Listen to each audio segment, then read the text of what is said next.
Welcome to the Activate World podcast, a series on how business leaders have more power to solve societal issues than any elected official. We explore business activism with substance and depth of thought.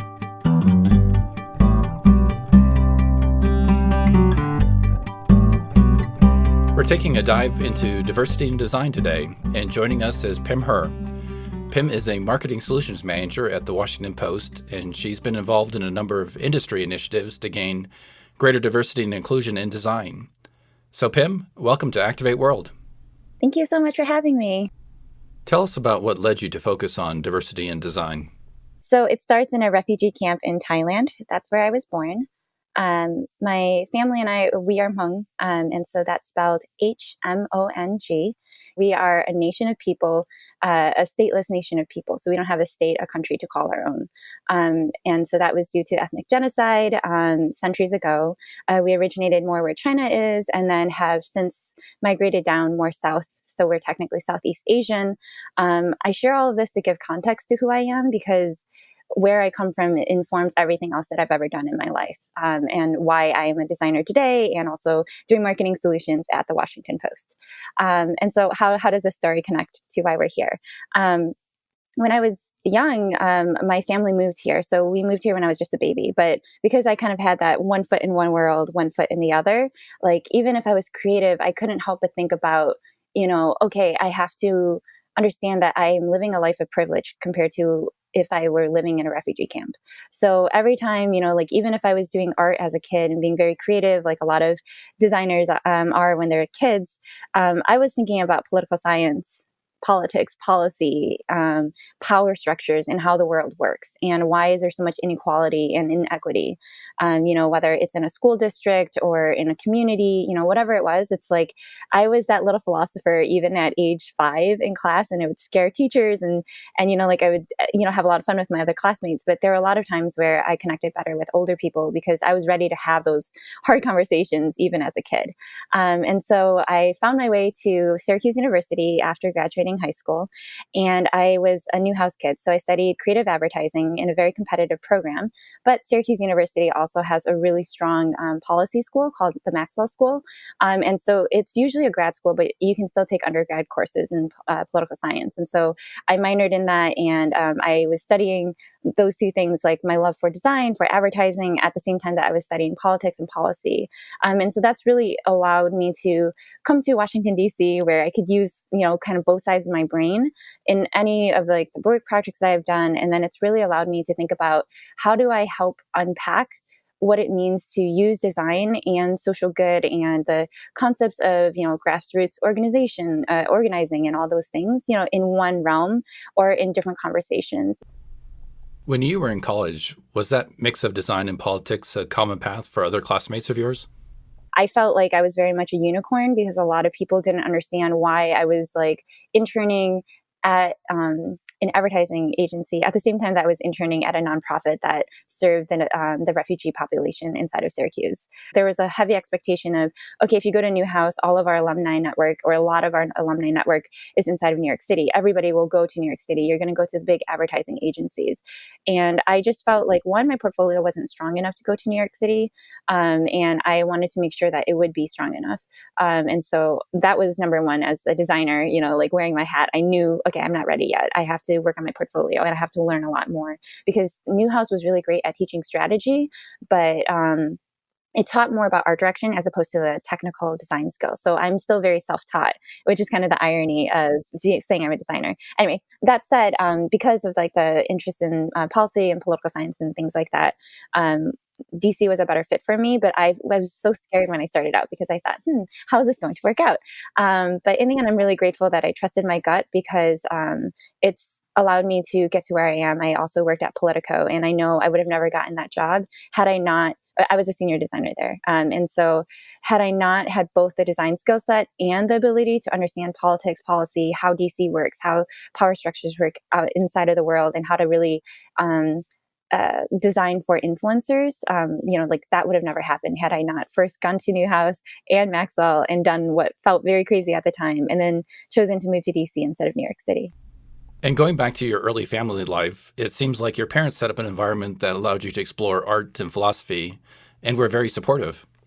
Yeah, I would say, especially in terms of being Asian American in America, a lot of times culturally you are expected to do what is both an impressive and a safe route, right? Be a doctor, be a lawyer. My parents are a little more free flowing than that. I'm very blessed and grateful because my parents were very encouraging, particularly my dad, in terms of just telling me, like, be strong and don't worry if you're the only person in the room who looks like you. He had a lot of those experiences too when he was starting out. And so a lot of Hmong-American people, when they moved here, the quickest, easiest way to get a job and to kind of just help, bring money for the family and all those things. A lot of people work in factories and companies, and my dad chose the different route. So you can see kind of the apple doesn't fall far from the tree. My dad chose to get his GED through a special like high school program that would allow you to do that early, even if you're like an older adult. And then he went to school and studied psychology, and I believe it was like organizational development and things like that. And so that's definitely where I get like kind of my org design interest and my psychology background in it as well. Why is diversity and inclusion so important to the design profession? Oh yeah, it's super important. And I'll put it this way. It's important to design and it's important to humanity. And that's the Aquarian in me going into like humanitarian mode. But yeah, it's important because I don't want designers to ever think that what they're designing is just, what is an artifact, basically, a leave behind, a website. It's always, how is this connected to the greater world? And so, what is the macro lens on this? Yes, you're doing this today, but what is its impact? And why does it matter that you as a person are using your skill sets of strategy and design for this thing? I feel like the world needs so much more than pretty, visuals right now. And so I actually kind of teach the technical side of design, but then I ask, how can we apply this to a more like nebulous, abstract understanding of equity in the world? So I may say, here's what org design is like, or here's how a grassroots campaign works from the political side. Now, how is that tied to design practices? And then how can we basically apply all of these things to something that seems really inequitable inside the community right now? So that may sound really nebulous, but I hope that gives you at least a broad stroke overview of what I mean when I say, like we just have to tie these things together. They can't be siloed off because power is not siloed, right? So there's power in being a designer. How do you implement diversity or inclusion in design to change humanity? Yeah. So to me, it goes back to that concept of until the lion learns how to write, every story will glorify the hunter.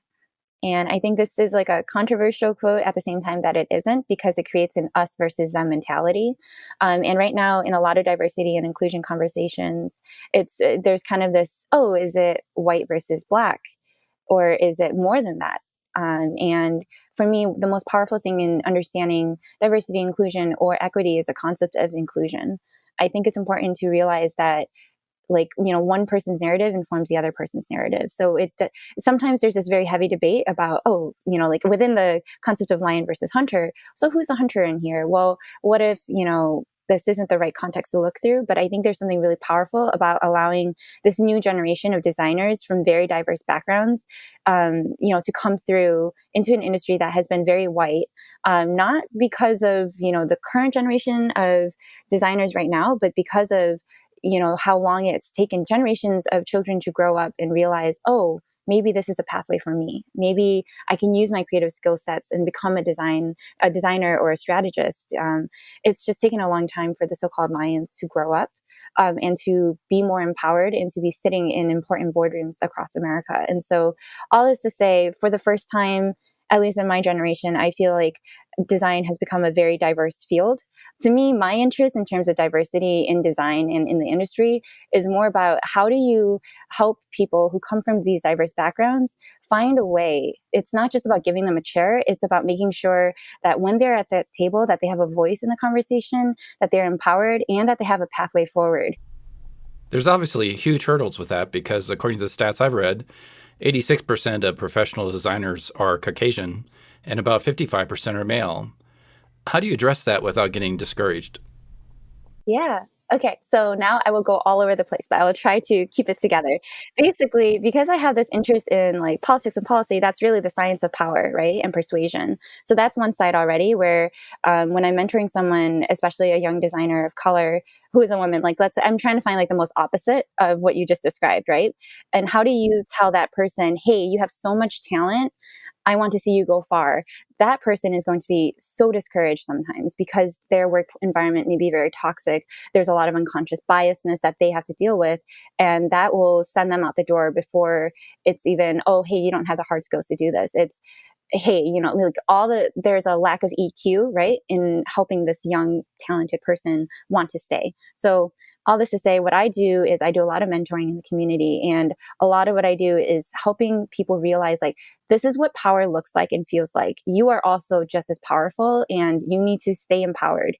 And you have to learn how to use the system and how to beat the system and how to create a new system. That means you have to have enough power, and you have to think about social currency and all these other things. So I do a lot of teaching the soft skills, teaching power, but then at the same time, there's a lot to do with still technical development and all the other things. So a lot of what I do is a mix at the same time. I will teach someone all the design skills they need in terms of, yes, the technical, how do you use Photoshop? How do you use whatever? How do you enter UX if you've never done UX before? But as I'm teaching some of these skills, I'm also asking them all the questions about, well, do you have a work mentor? Who are your advocates and your allies at work? How do you create a network of allies if there's no one there? Can you become a champion? How are you going to do this for the next generation after I leave you, or after, we stop having these conversations?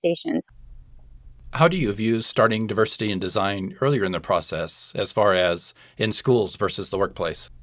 I'll give myself as an example. When I was in high school, because I was already into things like community organizing and leadership development, I was, I can't remember how, but basically I became involved in a campaign for my school district, where we became interns at Clear Channel in Syracuse. My school district, the Syracuse City School District, I think it's come a long way. But when I was growing up, it was basically known as, these are probably not the most PC words, but to communicate very clearly, it was a ghetto inner city school district full of minority students, underfunded, a lot of dropout rates. It was basically what you think of as, those schools that you always see wrongly stereotypes in the media.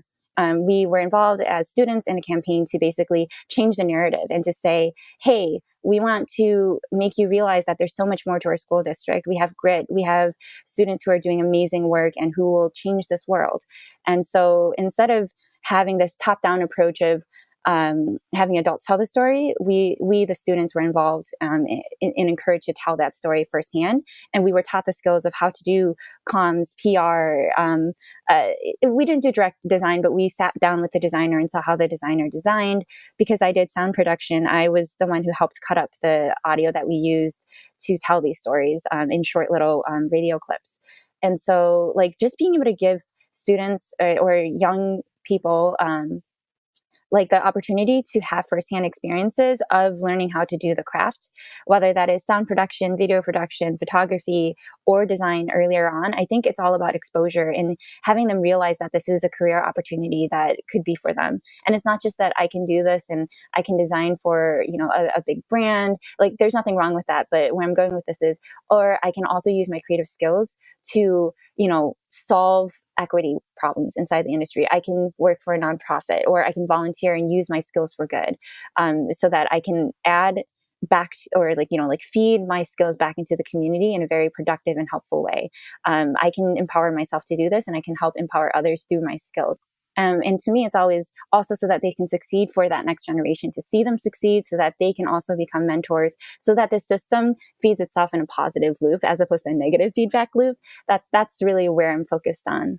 And I definitely learned a lot of that in my high school days. And I guess even talking to you now, I realize how much that's informed who I am today.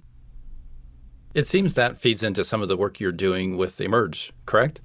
So at a high level, for anyone who doesn't know, AIGA is the longest running, largest organization for professional designers in America. And AIGA has a bunch of different initiatives, and I'm involved in two at a national level. One is the Diversity and Inclusion Task Force. I serve with Douglas Davis as my co-chair through that task force. And then I also am very involved with Emerge, which is a national initiative to support young emerging designers across America. So it's, to be clear, when I say emerging, I said young designers, but also this can be someone who's older who switched into the industry later on. So someone who's always worked, let's say, as a manager in retail, and now they realize, I want to go and take like a tech boot camp and become a UXer. And so the important thing with Emerge is that its whole mission is realizing that a lot of times the industry is focused on saying things like, isn't this typeface beautiful? But that's not very helpful for someone who's starting out and who's like, I'm very lost. I just went through this boot camp where I self-taught myself, or I just graduated from a program where I had like 10 professors I could go to, and now I have no one. Particularly for designers also who don't live in major cities like LA or New York, right? Like designers who are in middle America, or they're in, they're the sole designer in-house at a company that's very small or at a nonprofit where there's not a lot of professional development opportunities for them. Like Emerge is a program that basically seeks to use local AIGA chapters as kind of like a feeder in a good way for professional development. So, hey, come here, we're going to host a portfolio night for you so that you can have your portfolio and your resume reviewed.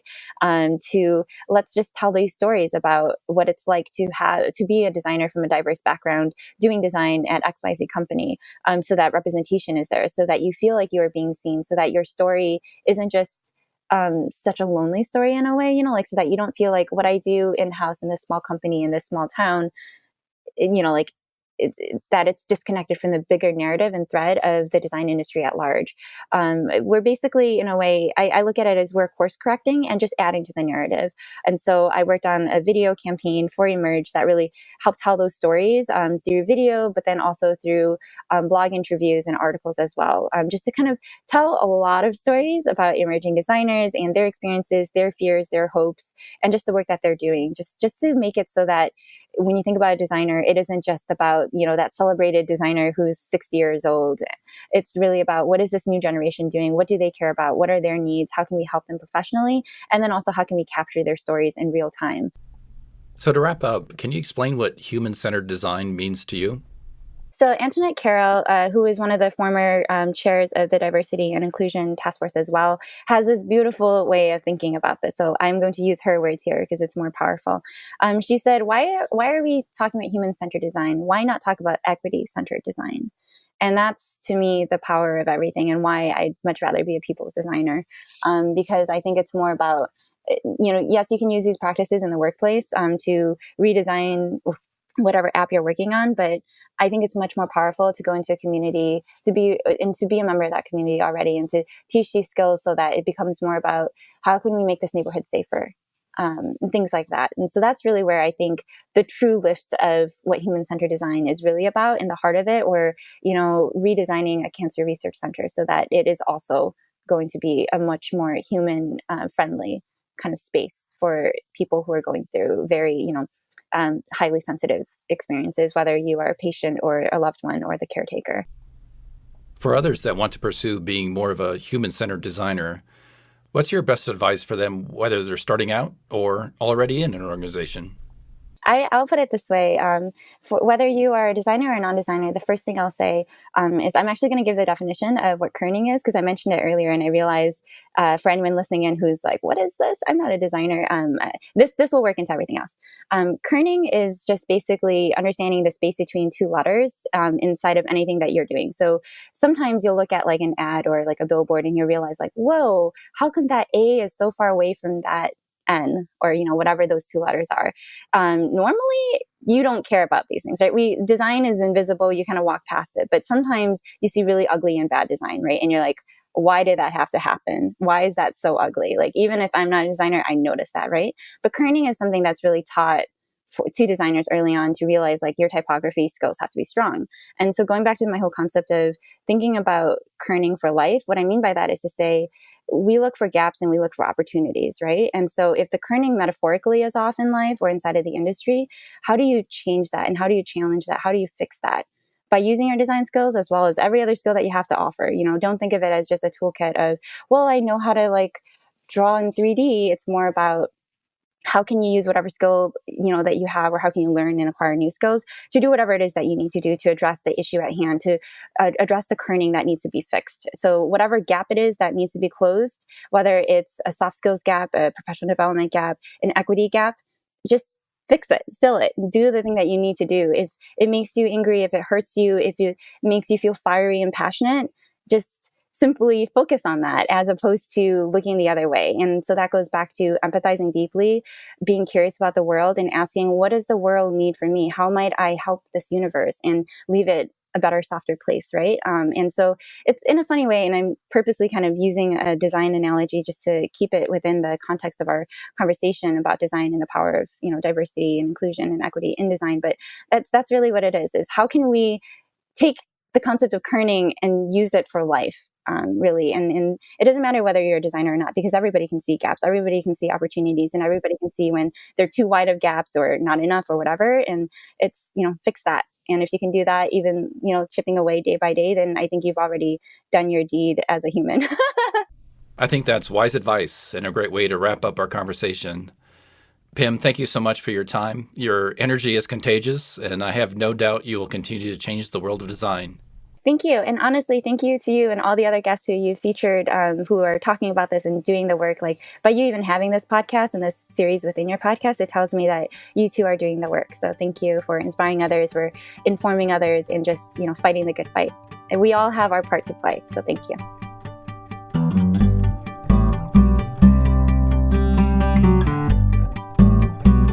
Listeners, we'd love to hear from you. Do you notice when diversity is embraced in design? What does it look like? Give your insights and perspectives in our Activate World LinkedIn group. If you have not joined, a link to the group is in the show notes. Let's continue the conversation. Be sure to tell your friends and colleagues about the Activate World podcast. Encourage them to subscribe, listen, and share from their favorite podcast platform: Apple, Google, Spotify, iHeartRadio, and others. Let us know how we're doing by leaving a review. Your reviews mean a lot to us. Activate World is a team endeavor. Special thanks to Kayla Waldstein and Kent Nutt. Music by Jason Goodyear. For Activate World, I'm John Mertz.